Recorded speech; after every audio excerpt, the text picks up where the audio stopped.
Hello, greetings, Voices of Recovery. Here I am, your girl LeeLee again, tuning in, and we just got a special guest who want to deliver a message and share his experience, his strength, and his hope. As you all know, as addicts, we go through some things, and I think it takes a lot of courage to even want to get in front of a camera and just share what you've been through with complete strangers. So allow me to introduce Noah. Hey everybody. Hello, Noah. Hello. Noah, we want to get into a little bit about what it was like for you, like in the beginning. In the beginning, I was real lost, confused, looking for a way to be loved, a way to fit in. I am part of the LGBT community. I am the T. So I encountered a lot of rejection, a lot of hate, a lot of different opinions, and just all these things, and it took a toll on me at a young age. So I picked up my first joint marijuana about 13 years old. At first, that first high was it was amazing. I was able to laugh, it filled that void of my sadness. I was able to laugh, and that's what got me kind of hooked on it, Mm-hmm. Just being able to laugh and smile was huge for me, because I never did. Gave you that courage. Right, yep. So that was like, that was my superpower. Just smoke some and I can laugh, I can fit in, I can just do anything, is kind of how it felt. So yeah, about 13 is when I started with that. Then eventually, I would go to the bars a lot, with friends. I normally was the DD up until I reached about 22, right around there, around that age. I found myself wanting to drink with everybody else, which I didn't understand, because I still had a good time, when I was just the DD, drinking water and Red Bulls all night, staying on the dance floor, dancing, but eventually I found myself falling pretty deep into that trap too. One drink wasn't enough. I wanted to have 5 and 6 and 7, and before you know it, I couldn't remember, blacking out, waking up, then not to mention the next day, how you feel after all that poison in your body. And I was on that road for a couple years, and I just finally got sick of waking up and feeling that way, and my body feeling sluggish, and headaches and migraines and nausea, just everything that comes with that. And then, let's see, about the age of 25 or 26, I did my first line of cocaine, and that, I can say, was probably my drug of choice. I like to say that I didn't get like everyone else as far as zooming and things like that, but I don't know. I'm high. I wasn't the outsider looking in, so it's really hard for me to say that now, looking back on that. But I consciously knew after doing it a couple times, and I was more of a binger.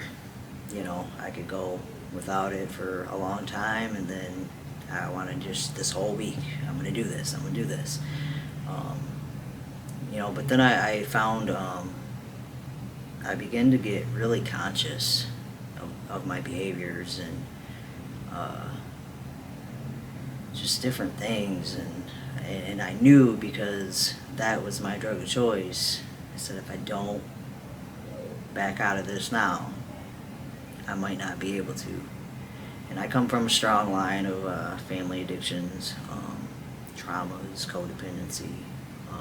It's been pretty predominant in, generation after generation.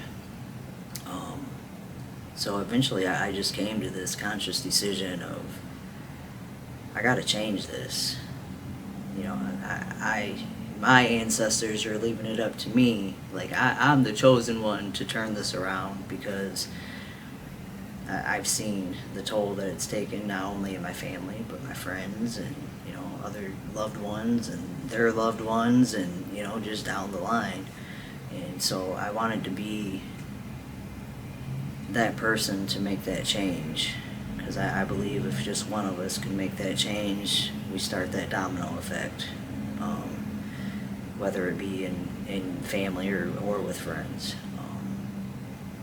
It just takes that one person to have that courage to take that leap of faith, and from there, I think it inspires others, or gives them a different look, like I can do that too, and that's what I'm all about. I'm all about helping people just to be their best selves. Absolutely. I've been clean off of marijuana for approximately three-ish years. Cocaine about 7.5 now. I just remember, because the last time I did it was actually right before my youngest nephew was born, and he's about 7.5 now. So that's kind of my timeline on how I remember that. Because there's a lot of stuff that I don't remember. Right. Just days blended together, years blended together. I can identify. So I lost a lot of time. I used to regret that. Now, being on my healing path and journey, I kind of look at that as a blessing, for a few reasons. Because the main one being, it's got me to where I am today. Mm-hmm. So all those struggles and everything that I went through, I won't say that they were all right, because I did endure a lot of trauma and bullying, things like that. Ended up dropping out of school 2 months into my freshman year because I was bullied so much and got attacked walking outside, and that was my decision then. Like, it's life or death, and I'm going to choose life, so I'm going to quit school. But I made that decision, and even now I'm sitting with an 8th grade education, but I'm going places, so it's just that determination. And I was introduced, I was actually asked to do the Walk for Recovery with Serenity House last year, and that's kind of how I got involved. Okay. I messaged the founder and was like, hey, I want to do this, do you need any help? I'll volunteer. She messaged me back right away, which kind of threw me off, and she was like, yeah, I can use an extra hand, and and it was just that fast. And sure enough, I was over there, did our old location, did the Walk for Recovery, and then it was like a couple weeks after that, I get, another message. She says, are you interested in recovery Reiki and wanting to learn that? And I'm like, I've heard a little bit about Reiki. I've studied it for 5 or 6 years, trying to find that different modality that worked for myself. Mm-hmm. So I jumped on that train too and was like, all right, I'm going to do this. So now I'm level 1 and 2 recovery Reiki practitioner. Awesome. And I've just found the holistic healing arts kind of being my personal go-to, and what's helped me kind of get to where I am. It's built my confidence. It's helped keep me sober, helped keep my mind clear and focused, and sometimes I can't even put into words how much it's changed me.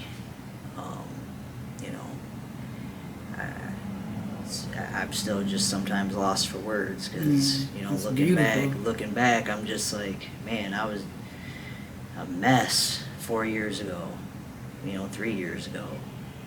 I had no confidence, I always thought I was gonna never be a nobody. Wow.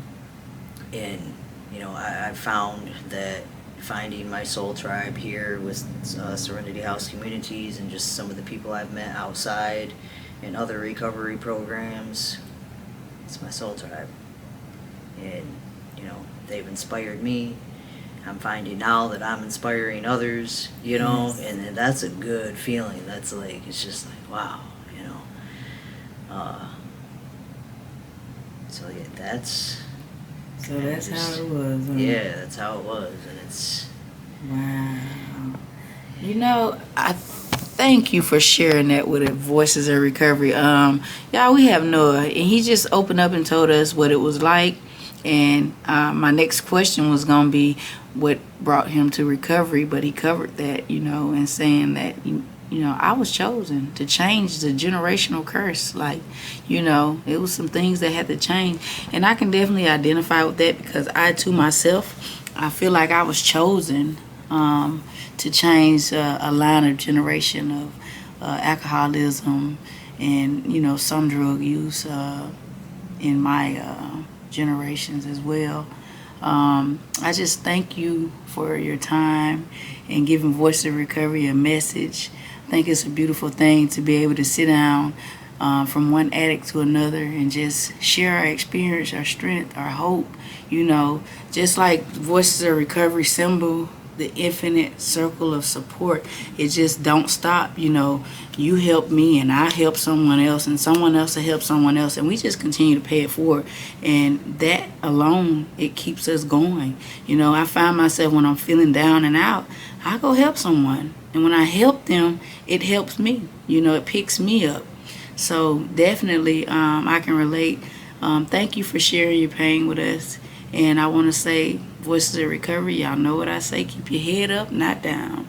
Wear a smile and not a frown because it takes too many damn muscles. Stick around. This thing is life changing. Until next time, you stay blessed. Peace from me and Noah.